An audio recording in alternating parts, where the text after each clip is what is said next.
tous, c'est Tic Tac, le Mac Jeune. Nous sommes cette semaine à Campus 137, un parc multi-activités indoor situé à Crevin, à 15 minutes au sud de Rennes, pour évoquer quoi? Les bienfaits du sport. Car il y a un problème, les jeunes font de moins en moins d'exercice physique et cela risque d'avoir des répercussions sur leur santé à long terme. Ici on peut grimper et même glisser et même sauter. Bref, bien transpirer. Et puis en fin d'émission, vous découvrirez le portrait d'Evan, un jeune athlète malvoyant qui réussit pourtant d'incroyables performances en athlétisme. Et il nous a carrément bluffé. Mais avant cela, on est allé vous demander à vous, les jeunes, quel était votre rapport au sport. C'est le tac au tac de la semaine. C'est bon, François-Xavier, tu peux sortir, hein? Ouais, c'est bon.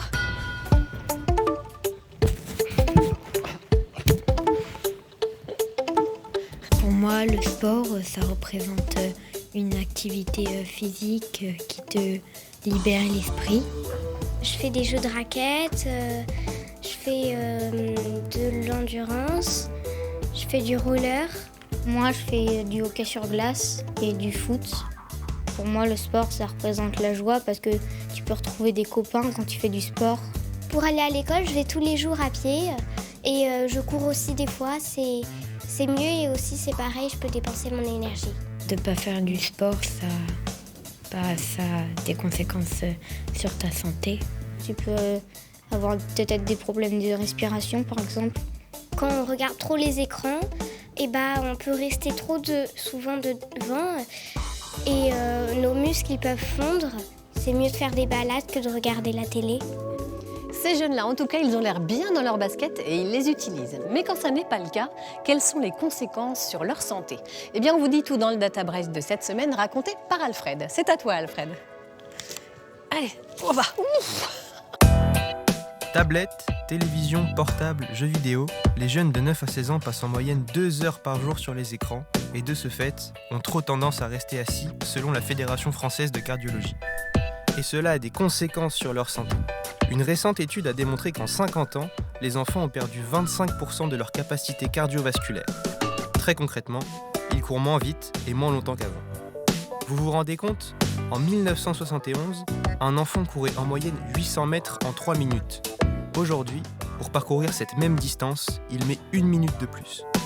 Ce constat est d'autant plus inquiétant quand on sait que bouger dès l'enfance permet de se constituer un capital santé qui permettra d'éviter plus tard le surpoids, l'hypertension, le cholestérol ou le diabète. Car c'est prouvé, la perte d'endurance est proportionnelle à l'augmentation du poids et de la masse graisseuse, c'est un cercle vicieux. Alors, il faut tout faire pour bouger et pratiquer une activité physique régulière au moins 1 heure par jour. Allez, chaussez vos baskets!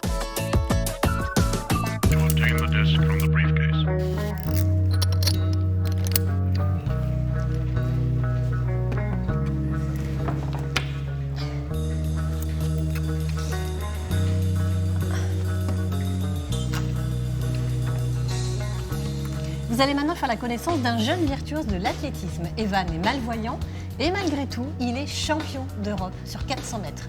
Nous l'avons rencontré à l'entraînement à Cesson-Sévigné. Bon allez, moi je vais peut-être continuer un peu quand même. Hein, allez. Bonjour, je m'appelle Evan, j'ai 18 ans et ma passion c'est le sprint. Vous me suivez?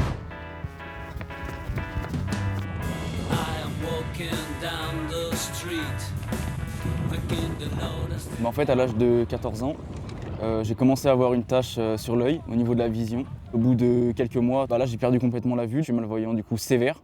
C'est sa maman qui me l'a présenté en me disant bien qu'il avait un handicap et que pour me représenter cet handicap, elle m'a dit de mettre la main devant le visage et c'est la façon dont voit Evan pour ensuite l'entraîner à développer la performance.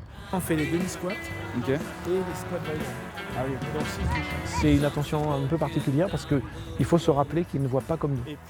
Ce qui s'est passé, c'est que je suis arrivé au championnat de France, c'était l'année dernière à Nantes au stade Pierre-Quinon et j'avais fait de bons chronos. En fait, j'avais fini champion de France sur 400 mètres, vice-champion de France U20 sur 200 mètres et suite à cela, je me suis dit, mais pourquoi est-ce que je n'intensifierais pas mes entraînements?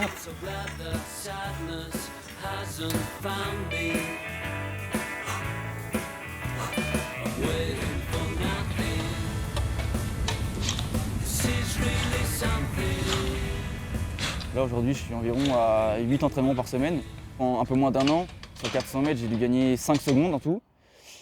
Donc ce qui est quand même assez énorme en sprint. Donc c'est ça qui me motive encore. Sur 400, il faut être généreux dans l'effort et il faut quand même construire l'effort pour durer un 400 mètres. Pas 401 mètres et pas 398 mètres, mais 400 mètres. Donc c'est une diffusion qui demande beaucoup de maîtrise quand même. Il est champion d'Europe sur 400, la même épreuve, mais c'était en 57,05. Donc il a beaucoup plus progressé là. Championnats d'Europe qui ont eu lieu en Finlande. Et il est 5e au championnat du monde scolaire. Ce qui me plaît, c'est le dépassement de soi, c'est battre mes chronos. C'est vraiment la sensation d'aller super vite, la sensation de se donner aussi. Moi je préfère largement le sprint, je trouve que les sensations sont plus agréables, je veux dire le vent, la concurrence. Il y a de la concurrence au demi-fond, mais je trouve qu'elle est moins importante et là c'est plus brusque. Et moi c'est ce que je préfère.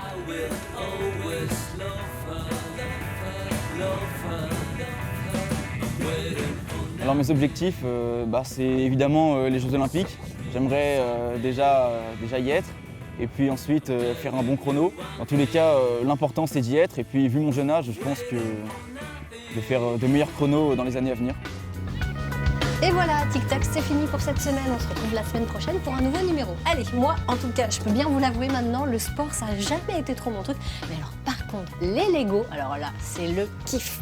D'ailleurs, je vais me faire une petite maison, là, je vais être bien occupée. À bientôt. Bah voilà.